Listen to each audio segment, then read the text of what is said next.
જૂનાગઢમાં નકલી દૂધનું મોટું રેકેટ ઝડપાયું। રહેણાંક મકાનમાં કેમિકલથી તૈયાર કરવામાં આવતું હતું નકલી દૂધ। જૂનાગઢના ખડિયા આપણા સ્વાસ્થ્ય સાથે થઈ રહ્યા છે છેડા। જો જૂનાગઢના અંદર થઈ રહ્યું છે નકલી દૂધ તૈયાર, એ દૂધ આપણને પાવામાં આવે છે, પછી થાય છે અવનવી બીમારીઓ। જૂનાગઢમાં નકલી દૂધનું મોટું રેકેટ ઝડપાયું। રહેણાંક મકાનમાં કેમિકલથી તૈયાર કરવામાં આવતું હતું નકલી દૂધ। જૂનાગઢના ખડિયા ગામના હનુમાનપુરા વિસ્તારમાં પોલીસે દરોડો પાડીને નકલી દૂધ બનાવવાનું કૌભાંડ ઝડપી પાડ્યું। રહેણાંક મકાનમાં કેમિકલયુક્ત નકલી દૂધ બનાવવામાં આવતું હોવાનો ખુલાસો થયો।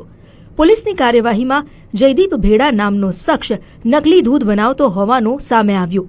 દરોડા દરમિયાન લગભગ 60 લીટર જેટલો નકલી દૂધનો જથ્થો મળી આવ્યો, જેનો નાશ કરવામાં આવ્યો। સાથે જ પામોલીન તેલના 3 ડબ્બા અને દૂધ બનાવવા માટેનો પાવડર પણ જપ્ત કરાયો। રહેણાંક મકાનમાં જ નકલી દૂધ તૈયાર કરવાનું કૌભાંડ ચાલી રહ્યું હતું, જેને લઈને ફૂડ એન્ડ સેફટી વિભાગની કામગીરી પર સવાલ ઉઠી રહ્યા છે।